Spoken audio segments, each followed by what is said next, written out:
لسه. كانوا بدك هاي ولا هذيك؟ هلا اللباس الشرعي يا صبايا. شو هذا الصيفي كله؟ فرجيني.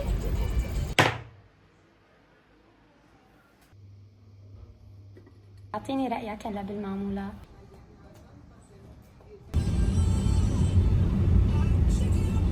السلام عليكم ورحمة الله وبركاته. كيفكن يا صبايا؟ طمنوني عنكم، شو أخباركم، شلون تجهيزاتكم قبل العيد؟ إن شاء الله يا رب كل عام وأنتم بألف خير، وأكيد إن شاء الله كلياتنا بنكون السنة الجاية على جبل عرفات. ما شاء الله هلا وصلنا للعشر الأواخر من ذو الحجة، فأكيد أغلبيتنا يعني صايم، فيا رب هيك الله يتقبل منا ومنكم الصيام، ويتقبل منا ومنكم حسن الدعاء، وأسأل الله أن يكرمكم بالمغفرة والقبول الحسن، وأن يفرج على جميع هموم المسلمين يا رب. واكيد يا جماعه يعني كلياتكم ما شاء الله مبلوشين هلا بالبيت، ونزلت السوق ومعمول العيد بقى باذن الله تعالى. وانا كمان بهالفيديو رح شارك معكم نزلتي للسوق، مشترياتي للعيد، ومعمولي لهي السنه للعيد ان شاء الله كله رح تشوفوه.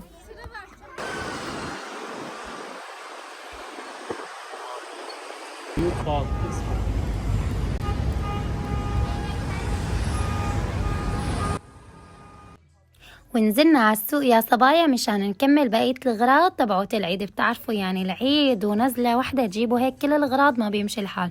فأنا كنت قبل فترة يعني جايبة كم غرض للأولاد، وهلا عزكم الله كان أنا بدي يعني خفافة وبوط لبنتي يعني، وهيك شوية أغراض ناعمة، وشوف أنا شي غرض لإلي. فهون يا صبايا بعد ما فتنا طبعا بالسوق وفتت على محل جيفيل، كنت بدي أشوف هيك بيجامة مرتبة يعني لبنتي للبيت وكم غرض. حبيت فوت على فرع البي تي ام لأنه يعني سبحان الله شفت كتير موديلات حلوة بالسوق، وتفتلت بالسوق. فنحن وماشيين قلت لنفوت نشوف كمان شو في بالبي تي ام، يعني هيك موديلات جديدة وحلوة. فعلى الحظ يا صبايا كان في عرض بقلب الفرع انه اذا بناخد بوطين اعزكم الله يعني حذائين الثالث مجانا. فهذا العرض حبيت صور لكم اياه. يعني كتير منيح، وللعيال الكبيرة يعني اللي بدها تشتري اكثر من بوط هذا الشيء بفيدها. وحسيت يا صبايا جودة الأحذية أعزكم الله يعني متوسطة، لا مثل الماركة مثلا اللي بتيجي كتير هيك حلوة وتقيلة، ولا يعني جودتها سيئة، حتى الأسعار مناسبة. يعني حسيت الموديلات والجودة نفسها نفس المحلات اللي بيبيعوها بصراحة يعني بالسوق اللي شفتها يعني أنا. فالحمد لله لقيت طلبي أنا وبنتي. وهون عند الكاشير كمان يا صبايا كانوا عاملين عرض كل 3 قطع بتاخدوا قطعتين ببلاش.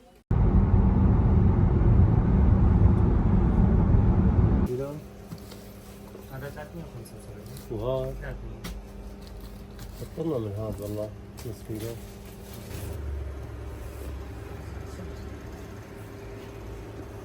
شو التومة؟ ايوه توم في المايونيز هذا. مثل المايونيز نجربه. بطاطا للفروج هيك شغلات. هذه انتزع اسفلها.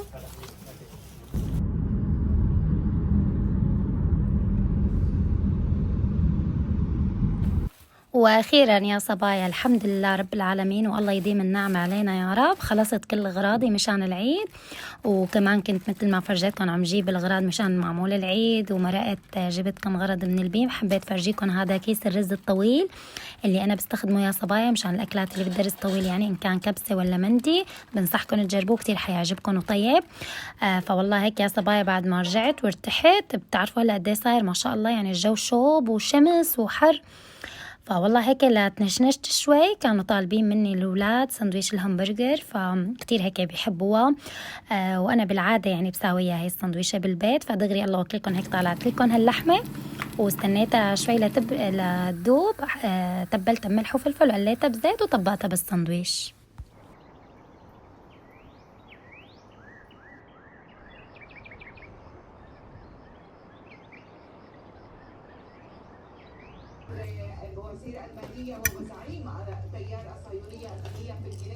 وبعد ما خلصنا حبيت فوت وفرجيكم شو اشترينا قبل بنهار هيك على رواق. هلا انا اشتريت يا صبايا الي هذا العيد شيء مختلف يعني تماما عن الفساتين والتنانير اللي بلبسها.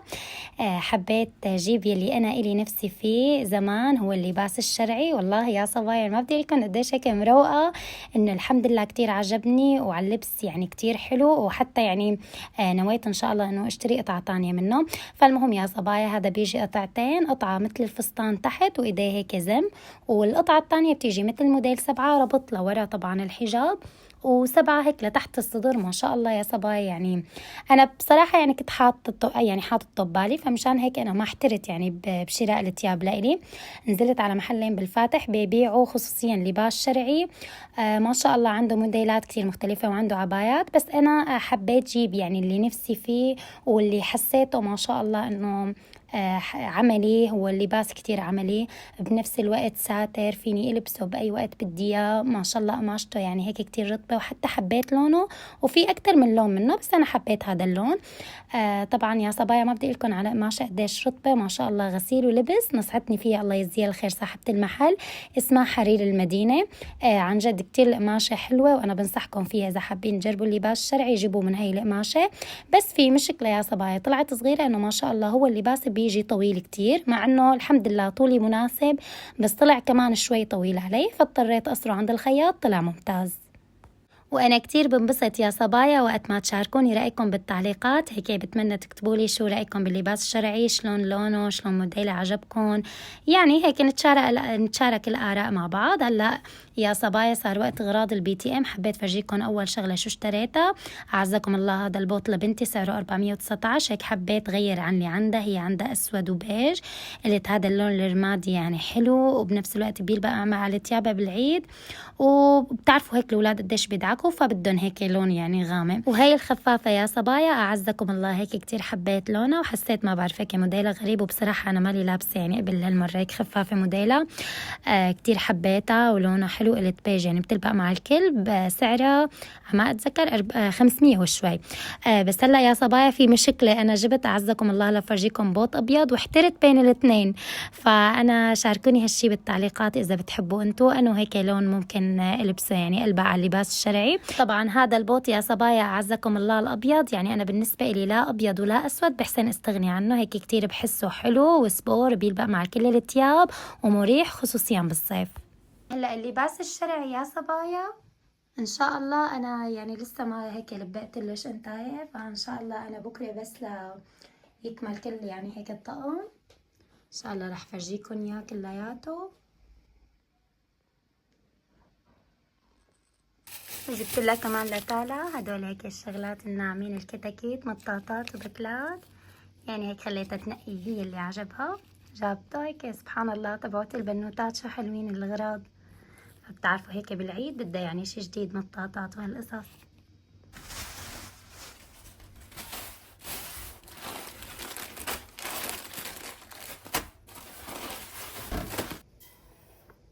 وبما انه يا صبايا قرب العيد صار بدها يعني هلا حفلة معمول غير شكل. انا هداك العيد سويت باتي فور، فحبيت هذا العيد يعني لا قلت لازم اعمل هيك لاهل بيتي، يعني انا سبحان الله يا صبايا مو عطول يعني بعمل معمول، فقلت هالمرة لا لازم يعني ما بيصير لازم دوقهم معمولاتي. فأول شغلة يا صبايا بتعرفوا هيك لازم الوحدة تبلش بالقطر مشان يكون عندها بارد، فحطيت لكل كاستين سكر كاسة مي ودرة حمض الليمون وتركتهم يتعقدوا شوي 10 دقايق. بعدين عندي المكسرات هيك خلطتهم شوي على محضرة الطعام، يعني شيء إنه ليصيروا عندي خشنين يعني يضلوا مو كتير ناعمين، وبلشت لكم بعجينة المعمول. وهالمرة يا صبايا حبيت هيك ضيف إضافات، أنا بصراحة وقت ما كنت جرب المعمول ما كنت ضيفة. فأول شغلة حبيت أخلط نوعين طحين المتعدد الاستخدامات، طحين الفرخة حطيت تلتين بتلت، بعدين اللي هو السميد الناعم عفوا طحين الفرخة نحن بنسميه، بعدين ضفت لهم السمنة ودعكتهم كتير منيح وحطيتهم بالبراد. هلا أنا حابة يا صبايا أحكي لكم العيارات اللي حطيتها بالجرامات، بركي في وحدة من الصبايا حابة تعمل نفس الطريقة. أنا ما عملت كيلو معمول كامل عفوا طحين، فنحن بنعرف كلياتنا انه كيلو الطحين بده نص كيلو سمنه، فانا الجرامات اللي حطيتها للطحين الابيض 600 جرام و200 جرام طحين فرخه اللي هو السميد الناعم، وحطيت 400 جرام سمن حيواني، تركتهم هيك لياخذوا مجدهم بهالبراد ويرتاحوا. بهالوقت يا صبايا انا كنت عم حضر الحشوه، حبيت هالمره اعمل حشوه الفستق الحلبي والجوز بس. هلا يا صبايا العيارات انا ما عيرتها يعني سبحان الله هيك قدرتها تقدير وطلعت يعني ما احلاها، حتى طلعت يعني مثل ما بيقولوا هيك راس براس هي والعجينة. فالمهم يا صبايا أنا حطيت لحشوة الفستق الحلبي والجوز تقريبا كل حشوة يعني حطيت لها معلقة سمنة كبيرة، وحطيت 4-5 معالق قطر صغار هيك سميك وبارد، وحطيت لكل حشوة كمان شوية ماء زهر. طلعت ما أحلاها. طبعا أنا هيك كورتها وبعدين حطيتها بالبراد لتبرد شوي. بما انه يا صبايا زاد عندي شوية هيك مكسرات وعندي كان عجوة بالبراد وانا ما عملت يعني معمول عجوة، فحبيت اعمل هي التمرية يعني للولاد وانه ومنه قلت بضيف فيها بالعيد. اول شغلة كان عندي اقل من نص كيلو تقريبا عجوة، حطيت لهم معلقتين كبار سمنة، وعلى الغاز حطيت لهم رشة قرفة ورشة هيل، وهيك حمصتهم هيك على النار الهادية لغبت العجوة السمنة. بعدين يا صبايا انا كان عندي بسكوت شاي، حطيت اقل من نص كيلو حطيت لهم علبتين بسكوت شاي، وهيك مثل ما شايفين بلشت كسر فيهم. بعدين جبت جات وحطيت الستريتش عليه يعني كيس، فحطيت نقطة زيت على الكيس وهيك بلشت مثل ما شايفين بكف ايدي هيك مدها وغطيتها ورجعتها على البراد لتبرد.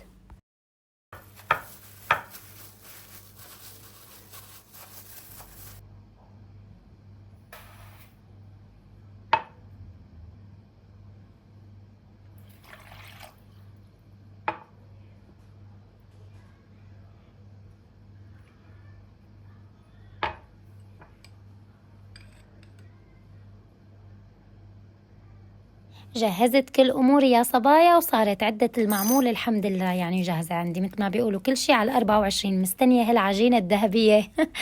فأنا هون يا صبايا بعد ما تركت العجينة شغلت ساعتين 3 بالبراد، بلشت بتحضير السوائل مشان هيك شربها ياهن لأنه خطي هيك عطشت كتير.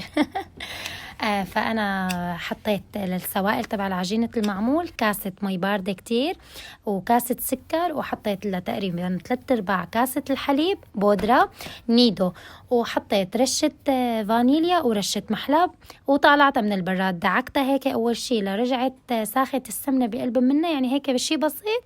بعدين حطيتها يا صبايا بطاجونة وبلشت هيك أعطيها شوي شوي بالسوائل، وما دعكتها أنا يا صبايا يعني بس هيك بروس أصابيعي بلشت حركها لغبت العجينة المي. بعدين بغطيها وبحطها بالبراد شغلت نص ساعة ساعة مشان بلش الشغل فيها.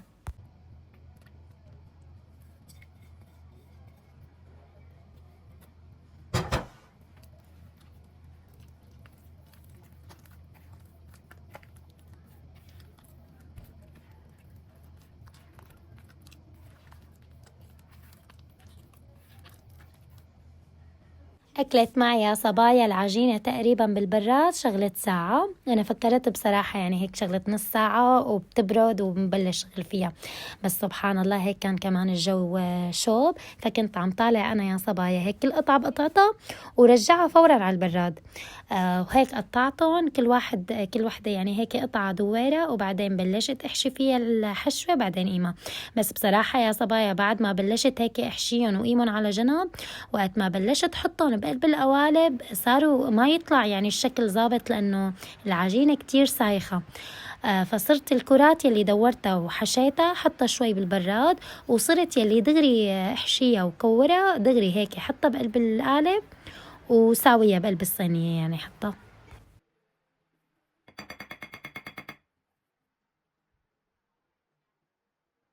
ما كنت حابة زعلكم بصراحة يا صبايا، بس أنا هيك تعودت حاكيكم كل شي بفكر فيه وبحس فيه سبحان الله معكم هيك وأنا عم بشتغل، أنا وعم بشتغلكم هالمعمول يعني والله هيك غصت بقلبي سبحان الله. شغل المعمول بالذات يعني ما بيحلى غير عن جد بجمعة الأهل والصوت هيك الأهل واحد على الفرن والتاني يعني إجمالا فرحة العيد كلياتها. فسبحان الله نحن هلا اللي عم يصير فينا إن كان نحن هلأ بغربة يعني رب العالمين كاتب لنا إياها والله يجمعنا بأهلنا يا رب عن قريب، واللي عم يصير يعني حوالينا أنا منه علي يا صبايا يعني حاسة هالعيد مو كامل معي، يعني حاسة هالفرحة مو كاملة على اللي عم نشوفه هلأ عم يصير بهالأطفال. فسبحان الله يعني نحن الأمهات رب العالمين عاطينا القوة والإيمان ومحلينا بالصبر، شو ما بيكون صاير يعني بداخليتنا وشو ما بنكون حاسين هيك مثل ما بيقولوا بنكسر على أنفنا بصلة، فمنحاول نعمل كل شي سبحان الله لندخل الفرحة على قلوب أولادنا وعلى بيتنا.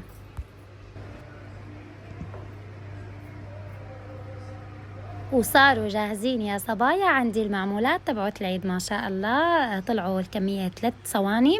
هلا أنا حطيتها يا صبايا على أعلى درجة، طبعا كل فرن بيختلف عن التاني. حطيتها على درجة تقريبا 190. لا خففته شوي لأنه ما شاء الله صار كتير حامي عندي. حطيته بالرف الفوقاني، بعدين شغلت 3-4 دقايق نزلته لتحت، يعني الصينية كلها تأكلت معي من 6 ل7 دقايق. هلا أنا هون يا صبايا بعد ما طالعتهم بحب إنه أحط لهم على وشهم بالريشة هيك سمن عربي مشان بس نخبيهم، يعني نضبهم ونطالعهم ما شاء الله ريحتهم وطعمتهم تبقى طيبة. ولازم يا صبايا كل ما نشوي المعمول يعني لازم تعمل معنا هيك رياكشن، هالأكلة هي أحداث. سبحان الله أنا هون المعمولات الفطير الحلبي عفوا أكلوا معي شوي لدعة من فوق، لأنه ما شاء الله عندي الفرن كتير حامي وأول صينية كانت، بس الحمد لله يعني سفلهم ما أحلاهم وما أكلوا يعني كتير لدعة، يعني قلت يلا ماشي الحال. بتحدث مع أكبر الشيفات ماشي الحال، قعدت واسي حالي الله وكيلكم. فاستنيتهم لبردوا، وكمان عندي هدول العلب كنت مخليتهم عندي من الأول فاستخدمتهم لحفظ المعمول.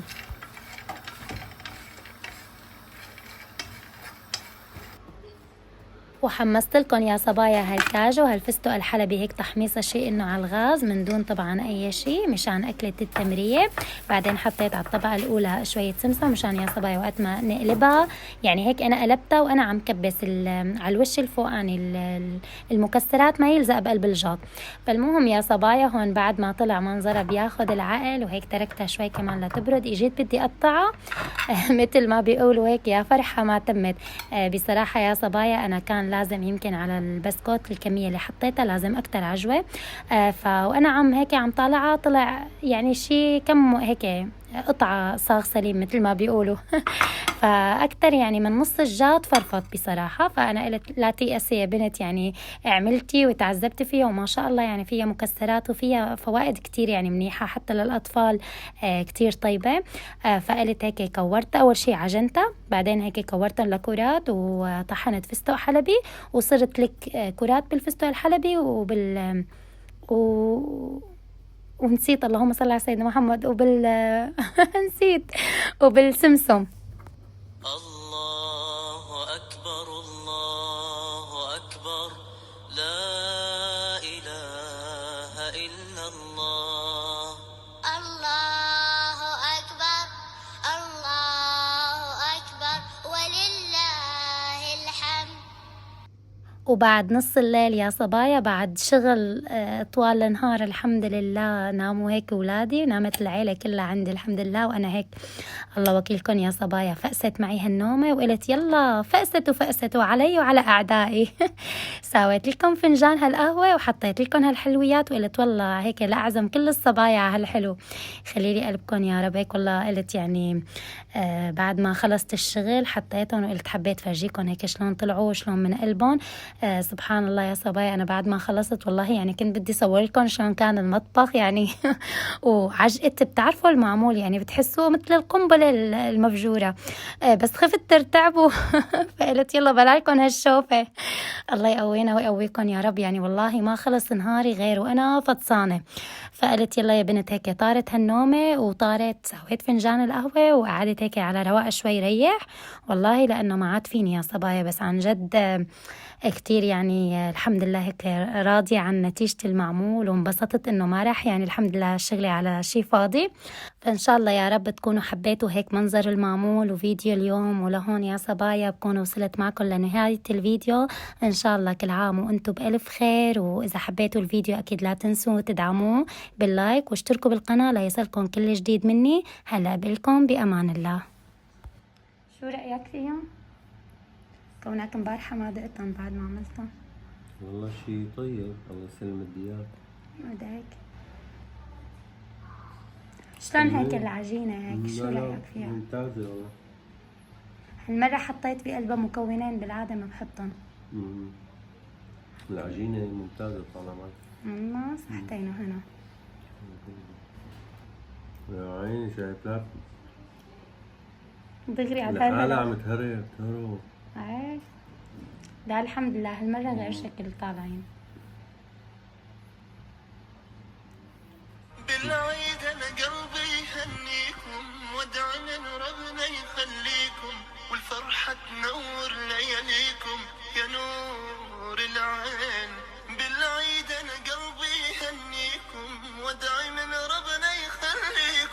والفرحة تنور لياليكم يا نور العين. بالعيد أنا قلبي يهنيكم وادعي من ربنا يخليكم.